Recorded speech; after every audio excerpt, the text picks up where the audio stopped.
Tiba-tiba terpikir untuk makan kepiting saus pedas manis. Langsung ke laut mencari kepiting dan mendapatkan banyak. Nah, langsung diolah aja nih. Ketika air laut surut di malam hari, aku langsung pergi ke laut untuk mencari kepiting. Di sini aku menemukan ada ikan yang berenang santai. Ini anakan ikan baronang. Sepertinya ini lagi pembibitan ikan baronang secara alami. Banyak anak ikan baronang yang ada di pinggiran. Dan malam ini pertama kali yang aku dapatkan kepiting batu. Jika disuruh memilih mau kepiting batu atau kepiting rajungan, tentu saja aku memilih kepiting rajungan karena bagian cangkangnya itu lebih lembek. Kalau ini keras bagian cangkangnya. Tapi karena malam ini aku tidak menemukan kepiting rajungan, ya udah ini kepiting batu aja yang aku kumpulkan semuanya.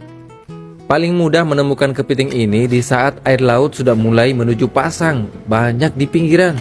Untuk spotnya, kepiting ini lebih suka berada di spot yang agak berbatu dan agak berlumpur. Hanya saja kepiting jenis ini sangat jarang kita temukan yang selebar telapak tangan orang dewasa. Paling ukurannya itu 3 jari dan 4 jari orang dewasa. Dan ternyata banyak juga orang yang tidak suka makan kepiting ini. Alasannya karena bagian cangkangnya itu keras. Ya sebenarnya ada solusi lain, pada saat makan tinggal ditumbuk pakai batu aja, kan bisa itu. Alasannya karena lautnya itu tercemar. Banyak orang yang bikin pemukiman di laut. Ya kalau di daerahku ini tidak ada orang yang bikin perumahan di laut. Jadi di sekitaran sini itu aman bro. Kenapa sebagian orang suka makan kepiting ini? Beberapa alasannya ya karena dagingnya itu rasanya manis. Terus yang berikutnya bagian dagingnya itu padat, apalagi bagian capitnya.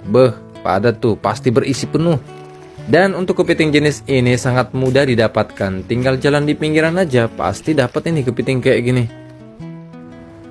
Luar biasanya, pertama aku turun tadi itu agak kencang ombak di laut. Tetapi setelah beberapa menit, cuacanya berubah menjadi teduh dan ini airnya agak jernih di bagian bebatuan ini. Biasanya tuh kalau ombak pecah di sekitaran sini, maka airnya itu akan keruh.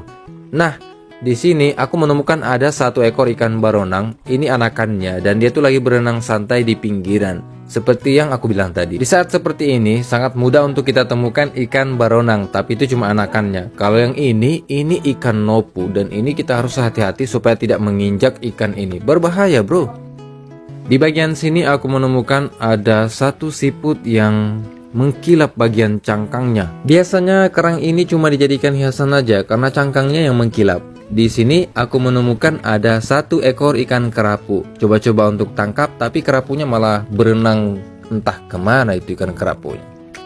Nah, tiba-tiba di sini aku menemukan ada satu kepiting lagi.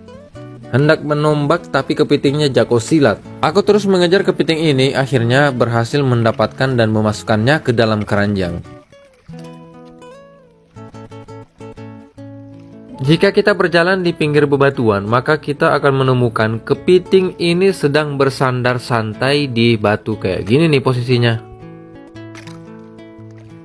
Kepiting ini berusaha untuk kabur, tapi saya tetap menjaga dia supaya tidak kemana-mana nih. Ditahan pakai sepatu, lalu ditombak bagian atasnya.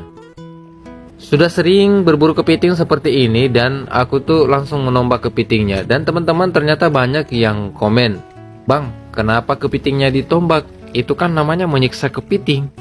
Kenapa nggak pakai capitan aja, biar mudah untuk tangkapnya dan kepitingnya juga tidak tersiksa?" Kalian mau tahu kenapa aku lebih suka menombak kepiting seperti ini?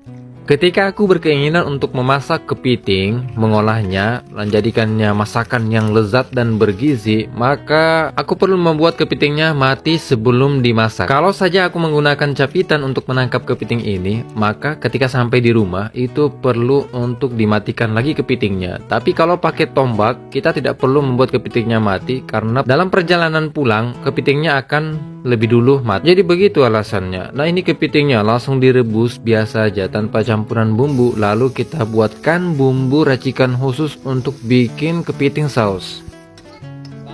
Sebagai tambahan bahannya itu perlu untuk dimasukkan beberapa potongan jagung manis agar membuat kepitingnya menjadi saus pedas manis. Sebenarnya ini soal selera. Kalau aku lebih suka makan kepiting saus itu pakai jagung kayak gini, enak digigit-gigit, wih manis rasanya bro. Tunggu beberapa menit sampai jagungnya itu masak.